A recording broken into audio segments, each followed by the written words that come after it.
Salut à toi, j'espère que tu as passé un bon week-end. Alors aujourd'hui, je vais te raconter une histoire qui m'est arrivée la semaine dernière. Enfin, je t'en ai pas parlé tout de suite parce que je voulais voir un petit peu comment ça se goupillait. Si tu fais partie de ma newsletter, voilà, si tu as téléchargé juste ici ma fiche méthode pour décrocher des clients par mail, tu as reçu normalement mon email d'hier où je te raconte que je suis devenu chef d'entreprise. Alors tu sais un petit peu ce qui s'est passé. Là je voulais faire une vidéo un petit peu plus détaillée sur le sujet parce que j'ai pas vraiment fait exprès. Bref, du coup je vais te dire un petit peu comment éviter de tomber dans cette situation là parce que au final c'est pas vraiment une bonne nouvelle. Mais bon, de mon côté tout va bien, je peux me le permettre. En tout cas je vais te dire comment éviter ça. Je te raconte ça dans quelques instants.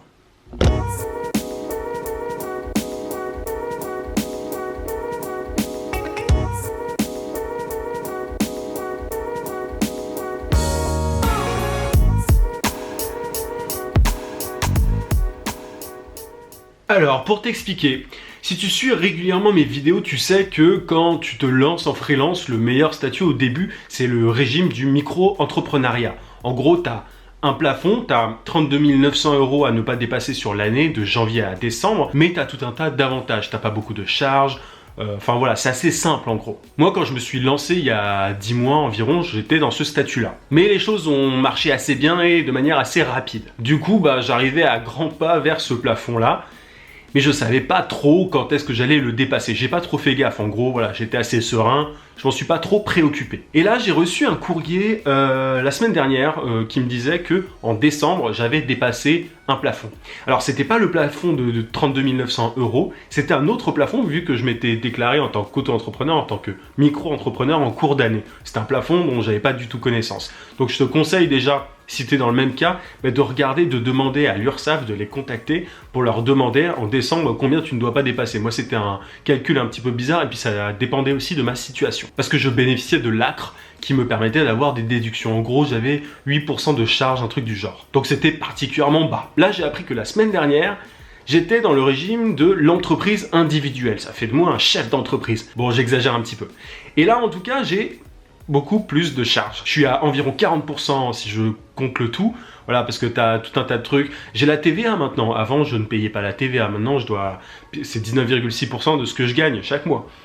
J'ai des cotisations en plus et évidemment je suis sur l'impôt sur le revenu et là pour le coup tu prends assez cher. Bref, tout ça pour te dire que passer de 8% à 40%, ça peut faire assez mal si t'es pas préparé. Moi je pouvais me le permettre comme je te disais parce que j'ai un fonds d'urgence, j'ai de l'argent de côté qui me permet de pas avoir peur de ça. Pour le coup ça a quand même été une grosse surprise parce que je m'attendais pas du tout à ça, on était en mars. Et voilà, j'apprenais que depuis janvier j'étais déjà en entreprise individuelle. Vu que j'avais pas anticipé le truc, c'était un peu bon, ok, ça veut dire quoi? Enfin, j'étais un peu perdu. Là, c'est bon, j'ai tout rattrapé, j'ai contacté des amis qui sont avocats, enfin...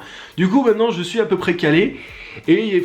En vrai, c'est plutôt relou d'être en entreprise individuelle, mais bon, il y a pire. Quand t'es préparé à ça, c'est pas un problème. Et quand t'es pas préparé comme moi, t'as intérêt à avoir de l'argent de côté. En tout cas, aujourd'hui, je dois compter mes dépenses et mes recettes. Enfin, je peux déduire de mes charges, des dépenses. Par exemple, mon internet ou bien des logiciels que j'utilise pour les réseaux sociaux. Ça, je peux les déduire. Avant, je pouvais pas. J'avais un plafond qui était assez bas et en plus je pouvais pas déduire certaines charges comme internet et tout. J'avais des charges sur ce que je gagnais de manière générale. Après évidemment j'avais pas énormément de charges. C'était l'avantage.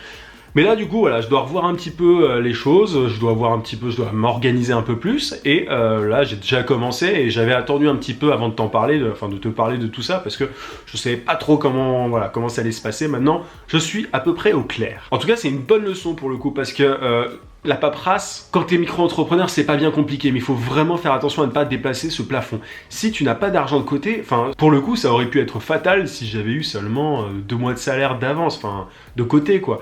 Et du coup, c'est extrêmement important que tu sois conscient que tes économies, c'est ton fonds de sécurité, quoi. Ça semble évident dit comme ça, mais il y a des choses que tu peux pas prévoir quand t'es entrepreneur et t'es bien content d'avoir mis de côté dans certains cas. Et là, moi, c'était mon cas. Alors, qu'est-ce que ça va changer pour moi ? Pas énormément de choses. Ce que ça va changer principalement, c'est que je vais travailler un petit peu plus. Le problème en fait, c'est que j'avais mis pas mal de côté. Je me disais bon, je suis tranquille, je peux me concentrer un peu sur YouTube. Voilà, j'avais mis un peu le frein sur le boulot. Bon là, je vais devoir un petit peu plus travailler, mais c'est pas bien grave. Là, voilà, j'ai des contrats qui arrivent depuis que je m'y suis remis, donc c'est pas un souci. Mais bon, je vais devoir quand même un peu plus bosser alors que j'étais plutôt bien. Je freinais depuis janvier pas mal de clients, j'en refusais pas mal, justement pour ne pas dépasser le plafond. Bah, c'est un peu bête parce que je l'avais déjà dépassé, tu vois. Donc j'ai dit non à pas mal de clients alors que j'aurais pu les prendre sans aucun problème parce que j'étais déjà dans un autre régime, dans le régime de l'entreprise individuelle. Du coup, si l'URSSAF m'avait un petit peu prévenu à l'avance, ça aurait été cool.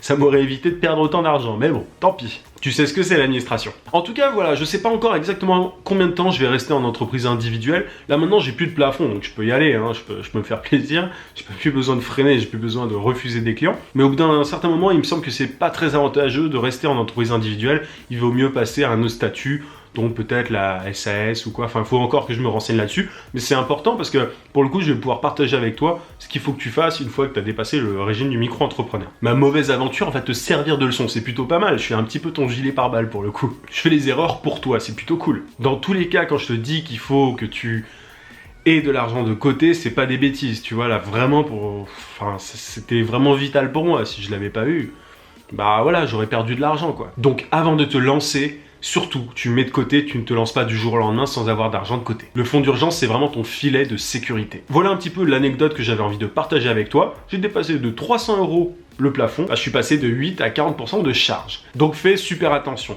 N'hésite pas à me dire en commentaire si tu as des questions par rapport à ça. Je sais que la paperasse, ça fait assez peur. Moi, je suis pas un grand spécialiste de la paperasse, mais je le deviens au fur et à mesure. Je sais plutôt comment gagner de l'argent plutôt que comment éviter d'en payer. Mais bon, je vais commencer à me pencher sur le sujet parce que ça peut être utile. Voilà un petit peu ce que j'avais à te dire. N'hésite pas à mettre un gros pouce bleu à cette vidéo et à t'abonner à la chaîne si c'est pas déjà fait. Je te souhaite une très bonne soirée. À plus.